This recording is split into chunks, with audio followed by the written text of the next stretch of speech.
Assalamualaikum warahmatullahi wabarakatuh. Bagaimana kabarnya anak ibu hari ini? Semoga selalu dalam lindungan Allah subhanahu wa ta'ala. Amin amin ya rabbal alamin.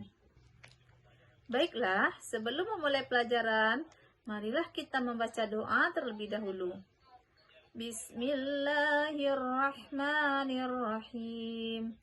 Raditu billahi rabba wa bil islami dina wa bi muhammadin nabiyya wa rasula rabbiz zidni ilma warzuqni fahma. Pada hari ini kita akan melanjutkan pembelajaran kita dengan tema sujud syukur. Sebelumnya mari kita lihat tujuan pembelajarannya.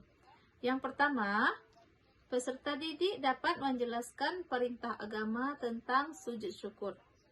Yang kedua, peserta didik dapat menjelaskan tata cara melaksanakan sujud syukur. Yang ketiga, peserta didik dapat menjelaskan apa hikmah dari sujud syukur yang kita lakukan. Dan yang keempat, peserta didik dapat mempraktekkan sujud syukur dalam kehidupan sehari-hari.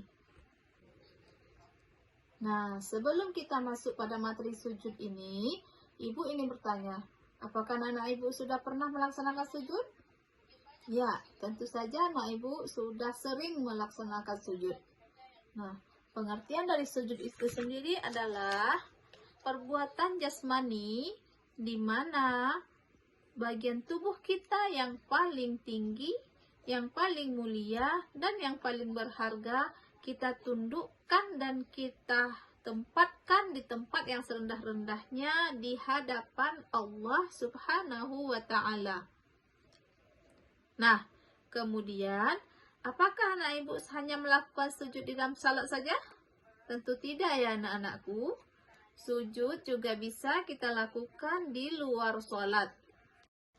Anak-anakku, apakah sebelumnya anak ibu pernah meraih prestasi di sekolah yang lama?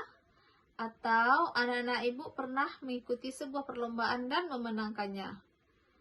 Sebagai umat muslim, jika kita mendapat sebuah kenikmatan, kita akan melakukan sujud. Namanya sujud syukur. Sujud syukur adalah sujud yang kita lakukan ketika mendapat kenikmatan atau terhindar dari mara bahaya. Sujud syukur hukumnya adalah sunnah, sebagaimana yang terdapat dalam hadis Rasulullah Shallallahu Alaihi Wasallam yang berbunyi, An Abi Bakrah anna Nabiyya Sallallahu Alaihi Wasallam kana idza atahu amrun yassaruhu au bushra bihi kharsajidan syukran lillahi ta'ala. Yang artinya, dari Abi Bakrah radhiyallahu anhu, sesungguhnya apabila datang kepada Nabi Shallallahu Alaihi Wasallam sesuatu yang menggembirakan atau kabar suka, beliau langsung sujud bersyukur kepada Allah. Hadis riwayat Abu Dawud, Ibnu Majah, dan At-Tirmizi.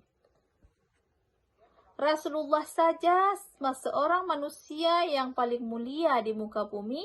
Apabila beliau mendapat kenikmatan, beliau bersyukur kepada Allah.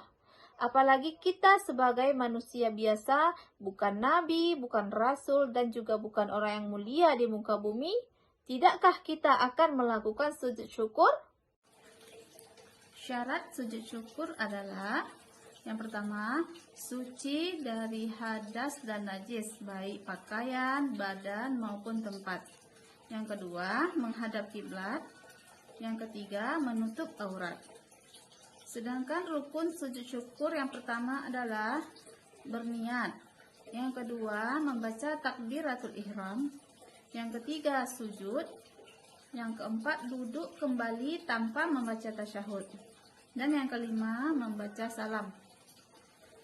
Adapun tata cara sujud syukur yang pertama adalah mengambil posisi berdiri, kemudian bertakbir, lalu turun untuk sujud, kemudian duduk kembali, dan salam.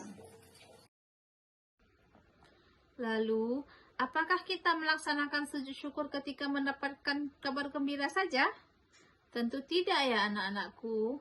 Kita juga bisa melaksanakan sujud syukur ketika terhindar dari mara bahaya dan kesusahan yang besar. Atau bisa juga ketika sembuh dari penyakit yang sudah lama kita derita.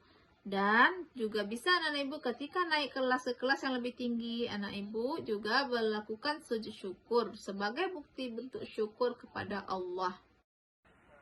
Hikmah kita melakukan sujud syukur yang pertama adalah menjadikan kita sebagai makhluk Allah yang senantiasa ingat dan selalu bersyukur kepada Allah Subhanahu wa Ta'ala. Terima kasih. Cukup sekian pembelajaran kita hari ini. Sampai jumpa lagi di pertemuan berikutnya. Assalamualaikum warahmatullahi wabarakatuh.